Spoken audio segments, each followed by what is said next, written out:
नमस्कार विद्यार्थियों, आज हम इस लेक्चर में पढ़ रहे हैं जो आचार्य मम्मट विरचित जो काव्य शास्त्र का मूर्धन्य ग्रंथ है काव्य प्रकाश। और वह जो काव्य प्रकाश है उसका जो द्वितीय उल्लास है, शब्दार्थ स्वरूप निर्णय नाम का जो द्वितीय उल्लास है, उसमें हमने 3 शब्द पढ़े थे, वाचक, लक्षक और व्यंजक। तो आज हम जो वाचक शब्द किसको कहते हैं उसके विषय में पढ़ेंगे। क्योंकि संदर्भ तो आप लिख देंगे और प्रसंग जब आप लिखना है आपको, तो आप प्रसंग में लिखेंगे कि इस सूत्र में आचार्य मम्मट वाचक शब्द का वर्णन करते हुए कहते हैं। तो देखिए, जब आपके पास पुस्तक होगी तो उसकी वृत्ति में जो आचार्य मम्मट हैं उन्होंने कहा है, इहा गृहीत संकेतस्य शब्दस्य अर्थ प्रतीतिर अभावात् संकेत सहाय एव शब्दो अर्थ विशेषम प्रतिपादयति इति यस्य यत्र अव्यवधानेन संकेतो गृह्यते स तस्य वाचक। वाचक क्या होता है? साक्षात संकेतितम। साक्षात कहते हैं प्रत्यक्ष रूप से, साक्षात रूप से। संकेतितम जो संकेतित होता है, यो अर्थम अभिधत्ते, जो अर्थ को कहता है, अर्थात जो साक्षात संकेतित अर्थ को कहता है, स वाचक, वह क्या कहलाता है? वाचक कहलाता है। संकेत ग्रह कैसे होता है? संकेत का जो ग्रह होता है, संकेत ग्रह के लिए जो ज़्यादातर जो महत्वपूर्ण शब्द प्रयोग में लाया जाता है वह होता है आवाप, उद्वाप। देखिए, जो आवाप और उद्वाप क्या होता है कि सबसे पहले जब हम देखते हैं कोई बालक बैठा हुआ है, और बालक बैठा हुआ है क्योंकि जब बालक का जन्म होता है तो बालक नहीं जानता है किस वस्तु को क्या कहते हैं, और जब बालक नहीं जानता है तो वह संकेत का ग्रहण करता है। संकेत का ग्रहण कैसे कि हम देखते हैं यह मार्कर है, तो ये जो मार्कर है यह तो हो गया हमारा शब्द, और यह जो वस्तु है जिसका हमको साक्षात रूप से बोध कराया जा रहा है, संकेत ग्रह कराया जा रहा है। अगर कोई हमसे कहता है यह मार्कर है, तो यह साक्षात रूप से संकेतित अर्थ हो गया, क्योंकि मार्कर कहते ही हमारे मस्तिष्क में ही यह तस्वीर बनती है कि मार्कर नाम की वस्तु यह है। तो क्या कहते हैं कि जो बालक बैठा हुआ है और जिसका मस्तिष्क क्या है, एक स्वच्छ श्यामपट्ट की तरह है, और जब बालक बैठा हुआ है तो एक उत्तम वृद्ध मध्यम वृद्ध से कहता है कि गाय को लाओ और गाय को बांध दो। जो बालक है इस वाक्य को सुन रहा है और देख रहा है। मध्यम वृद्ध उस प्रक्रिया को करता है, गाय को लेकर के आता है, और गाय को लेकर के आता है और फिर गाय को बांध देता है। फिर उत्तम वृद्ध मध्यम वृद्ध से कहता है, घोड़े को लाओ और घोड़े को बांध दो। तो बालक यह देख रहा है कि एक घोड़ा और गाय शब्द आपस में परिवर्तित हुए हैं, और बाकी सब कार्य तो वैसे हुए हैं जैसे पहले हो रहे थे। तो इस प्रकार से एक बालक यह ग्रहण कर लेता है कि इस वस्तु का अर्थ तो घोड़ा है और इस वस्तु का अर्थ गाय है। तो इस विधि को क्या कह देते हैं हम? आवाप उद्वाप विधि कह देते हैं। एक जो संकेत ग्रह है वह संकेत ग्रह का माध्यम होता है। कोई यथार्थ पुरुष अगर किसी को बता देता है बालक को, यथार्थ यानी आप्त पुरुष। आप्त पुरुष किसको कहते हैं? जो व्यक्ति जो वस्तु जैसी है उसका उसी प्रकार से जो वर्णन करता है, उस व्यक्ति को कहते हैं हम यथार्थ वक्ता, आप्त पुरुष।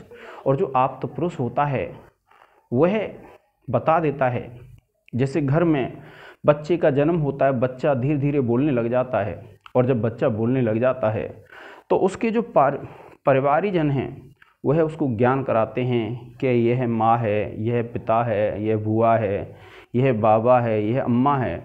इस प्रकार से जो ज्ञान कराते हैं तो वह क्या कहलाता है? आप्त पुरुष का ज्ञान कहलाता है।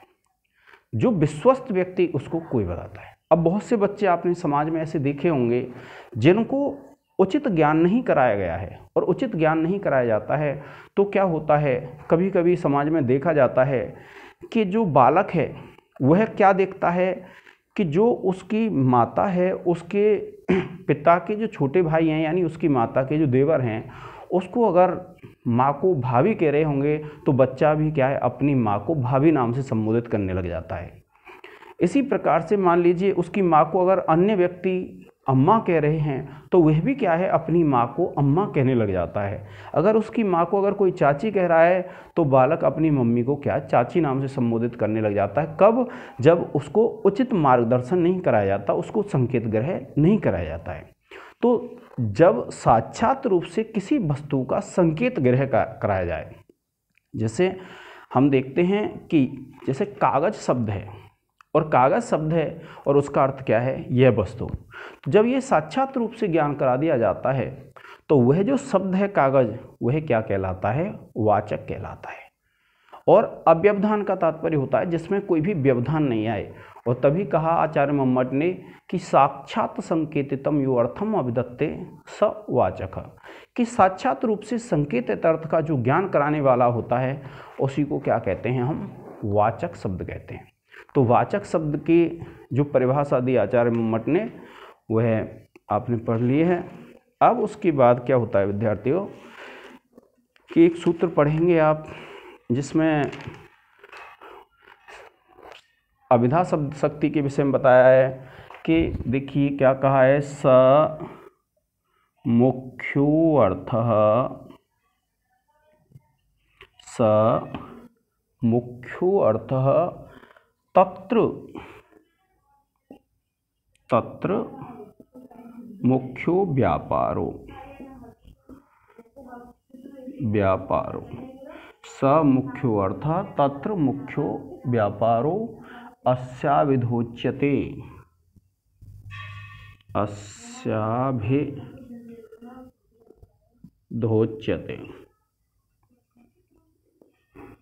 क्या कहा, स मुख्यो व्यापार, क्या स मुख्यो अर्थ, वह तो मुख्य अर्थ होता है। कौन सा?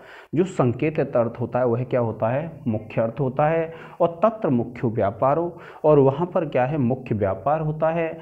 अस्य अभिधो अच्छते, उसको क्या है, अभिधा शब्द शक्ति कहा जाता है। जैसे हम साक्षात रूप से कह देते हैं कि गाय चल रही है, तो ये क्या, साक्षात रूप से ज्ञान हो गया। और जब साक्षात रूप से ज्ञान हो जाता है तो यह क्या कहलाती है, अभिधा शब्द शक्ति। और इसका जो शब्द होता है वो क्या कहलाता है, वाचक शब्द कहलाता है। और वाचक शब्द जो ज्ञान कराता है वह कहलाता है वाच्य अर्थ। तो आपकी समझ में आ गया होगा। अब उसके बाद जो दूसरी शब्द शक्ति है और जिसके परीक्षा 2022 में आने के 100% संभावना है, यानी बहुत मोस्ट कह सकते हैं इसको हम, और वो है हमारी, देखिए मुख्यार्थवाद है।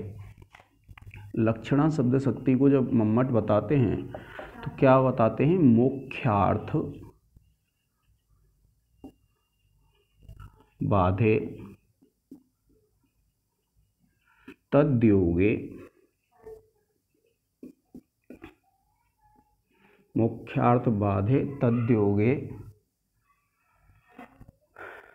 रूढ़ितो अथ प्रयोजनात्, रूढ़ितो अथ प्रयोजनात्।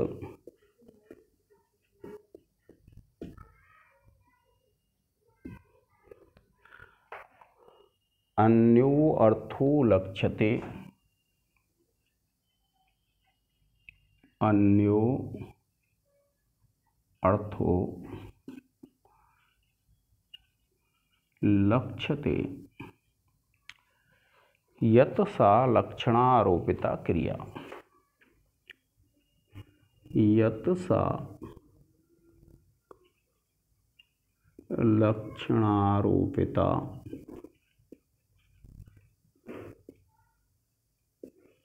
क्रिया।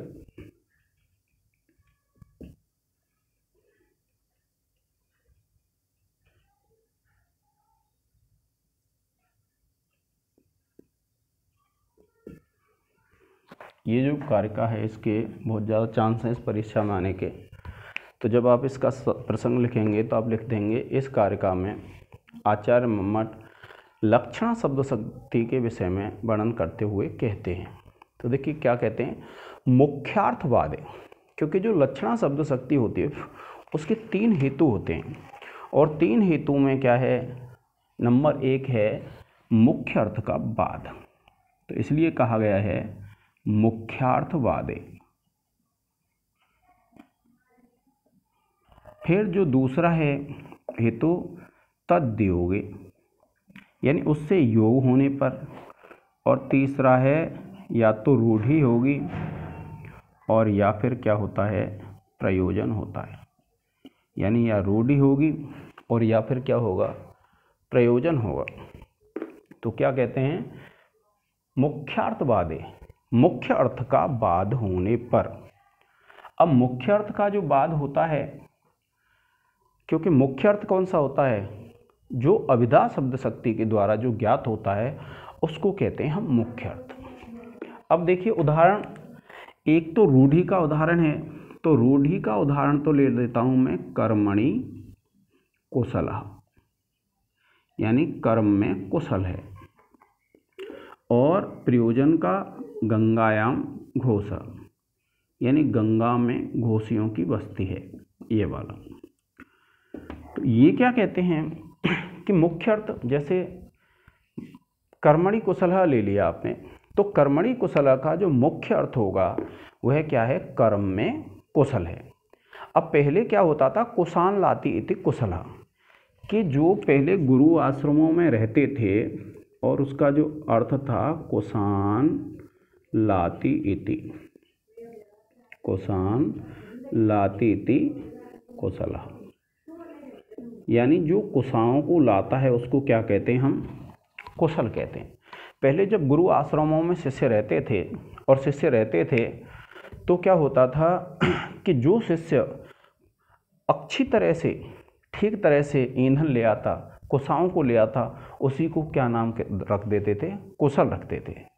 लेकिन जो मुख्य अर्थ है कुशालानि रूप, उसका क्या हो जाता है, बाध हो जाता है, और बाध हो जाता है तो आज के समय में कोई किसी भी कार्य को अगर अच्छी तरह से कहता है तो उसको हम अच्छी तरह से करता है, कोई किसी भी कार्य को अगर अच्छी तरह से करेगा तो हम उसको क्या कह देते हैं, कुशल। तो अच्छी तरह से करने को है इसलिए तद्योगे, यानी मुख्य अर्थ का बाद हो गया। मुख्य अर्थ तो क्या है, कुशाओं को लाता है उसको कुशल कहते हैं। किंतु आज क्या होता है, आज के समय में कि जो व्यक्ति अच्छी तरह से कोई भी कार्य कर देता है उसी को क्या कह देते हैं, कुशल कह देते हैं। अब तद्योगे उससे संबंध भी रहता है। संबंध कैसे रहता है, क्योंकि जो कुशलता है, किसी कार्य को अच्छी तरह से जो करना है, वह संबंध किसके साथ है, कुशल के साथ। तो इसलिए संबंध होने पर, अब रूढ़ी, रूढ़ी कहते हैं प्रसिद्धि को, कोई चीज़ जो प्रसिद्ध हो जाती है उसको कहते हैं रूढ़ी, क्योंकि पहले जो कुशाएं लाता था अच्छी तरह से उसको कुशल कहते हैं, और अब ये रूढ़ी हो गई है, ये प्रसिद्धि हो गई है कि कोई व्यक्ति किसी भी कार्य को अगर अच्छी तरह से करता है तो उसी को क्या कह देते हैं, कुशल कह देते हैं। ये तो हो गया आपका कर्मणि कुशलः का। अब जो दूसरा उदाहरण दिया प्रयोजन का, तो मुख्य अर्थ है गंगायाम घोषः, कि गंगा में घोषियों की वस्ती है। तो गंगायाम घोषः, गंगा का तात्पर्य क्या है, जो गंगा के जल की बहती हुई जो धारा है, जो मुख्य अर्थ जब देखेंगे तो जो जल की बहती हुई धारा है उसमें घोषियों की बस्ती, घोषी बोलते हैं आभीर पल्ली को। आभीर पल्ली जो नौकाओं के द्वारा अपना जीवन यापन करते हैं, मछली आदि पकड़ के, उनको कहते हैं आभीर पल्ली। तो जो बहती हुई धारा है उसमें तो हो नहीं सकती आभीर पल्ली, तो जो मुख्य अर्थ है उसका हो जाता है बाध। और फिर जब बाध हो जाता है तो जो उससे संबंधित है और गंगा की धारा से जो संबंधित है तो वह क्या है, तट। तो आप लिख देंगे गंगा तटे घोषः, कि गंगा के तट पर घोषियों की बस्ती है।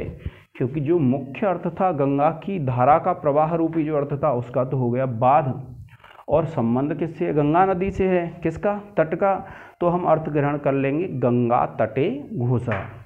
अब उसके बाद प्रयोजन क्या है, तो जो गंगा नदी है उस गंगा नदी की जो शीतलता है और पावनता है, यानी पावनत्व और शीतलत्व है, उसकी प्रतीति कराना ही क्या है, हमारा प्रयोजन है। तो इस तरीके से क्या है कि जब आप पढ़ते हैं, जैसे आप लौकिक उदाहरण देख सकते हैं, आप कहीं जा रहे हैं और आप देखते हैं रिक्शा चालक है, तो आप ऐसे नहीं कहते हैं कि रिक्शा चालक रिक्शा लेके आओ, आप क्या कहते हैं, ये रिक्शा इधर आए। तो वो जो रिक्शा है, जो रिक्शा रूपी जो मुख्य अर्थ है, क्योंकि रिक्शा तो निर्जीव है, उस मुख्य अर्थ का बाध हो जाता है, और रिक्शा चालक जो उस रिक्शे से संबंधित है तद्वियोगे, वह आपके पास रिक्शा लेकर के आ जाता है।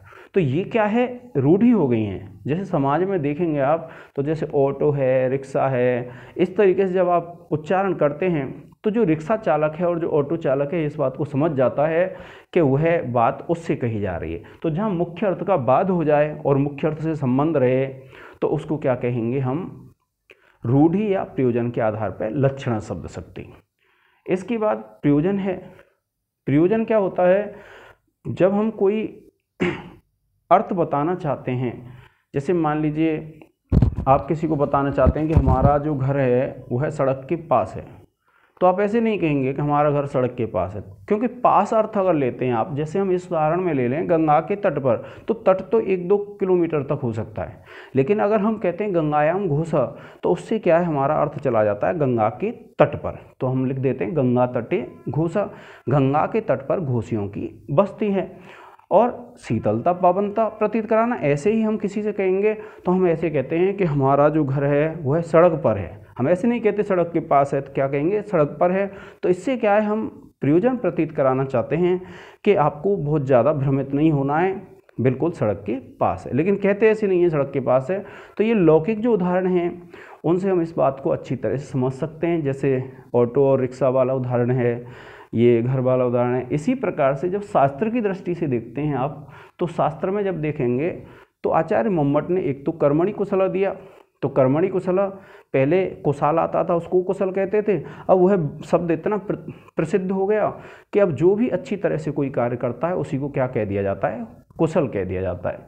इसी प्रकार से गंगायाम घोषा, गंगा की बहती हुई धारा में घोषियों की बस्ती है, तो यह अर्थ हमारा गंगा तट पर चला जाता है, और जो गंगा की शीतलता पावनता है उसकी प्रतीति कराना ही हमारा क्या है, प्रयोजन होता है। तो इसीलिए कहा है मुख्यार्थवादे तद्योगे, यानी मुख्य अर्थ का बाध होने पर और उससे योग होने पर। रूढ़ तो अथ प्रयोजनात्, या तो रूढ़ी होगी अथवा प्रयोजन होगा। अन्यो अर्थो लक्ष्यते, अन्य अर्थ लक्षित होता है, अन्य अर्थ का बोध होता है। यत, जो सा लक्षणा, वह लक्षणा शब्द शक्ति होती है। और आरोपिता क्रिया, उसी को क्या कहते हैं, आरोपित क्रिया भी कहते हैं। आपसे कोई भी प्रश्न पूछ सकता है कि आरोपिता शब्द शक्ति कौन सी है, तो आपको ये ध्यान रखना है, जो लक्षणा शब्द शक्ति है उसी को क्या कहते हैं, हम आरोपिता शब्द शक्ति कहते हैं। और एक और है इसका दूसरा नाम, शांतरार्थ निष्ठो लक्षणा। अगर आपसे कोई पूछ ले कि शांतरार्थ निष्ठ शब्द शक्ति कौन सी है, तो भी क्या है, आपकी लक्षणा शब्द शक्ति है। प्रतियोगिता के आधार पर जो भी प्रतियोगी परीक्षाएं होती हैं उनमें लक्षणा शब्द शक्ति के इन नामों को बार बार पूछा जाता है। तो जो लक्षणा शब्द शक्ति है, जब आप आचार्य मम्मट के अनुसार पढ़ेंगे तो आचार्य मम्मट ने तो 6 भेद किए हैं, और जब इसका सार लेकर के अंत में पहुंचेंगे तो उन्होंने कहा है लक्षणा तेन षड्विधा। किंतु जब आप एमए प्रीवियस में पढ़ते हैं, एमए प्रीवियस में साहित्य दर्पण पढ़ेंगे आचार्य विश्वनाथ की, तो विश्वनाथ कविराज ने 80 भेद बताए हैं। तो आपको ये देखना है कि जो प्रतियोगी परीक्षाएं होती हैं बार बार उनमें सीधे प्रश्न पूछ के जो उलझे हुए प्रश्न होते हैं, जैसे आरोपिता क्रिया, शांतरार्थ निष्ठा, ये सब किसके नाम हैं, लक्षणा शब्द शक्ति के हैं। तो आज के इस लेक्चर में विद्यार्थियों हमने लक्षणा शब्द शक्ति को, वाचक शब्द को पढ़ा। आगे वाले लेक्चर में हम पढ़ेंगे जो लक्षणा के भेद हैं। लक्षणा के सबसे पहले उन्होंने भेद किए हैं 2, शुद्धा और गौणी। फिर शुद्धा के 2 भेद कर दिए उन्होंने, एक उपादान लक्षणा और एक लक्षणा लक्षणा। और फिर शुद्धा और गौणी के 2 भेद और कर दिए हैं, सारोपा और साध्यवसाना। तो इनके कौन कौन से उदाहरण हैं, कौन से भेद हैं, इनके क्या अर्थ हैं, उनको हम आगे वाले वीडियो में पढ़ेंगे। आज के इस लेक्चर में इतना ही। जय हिंद, जय भारत।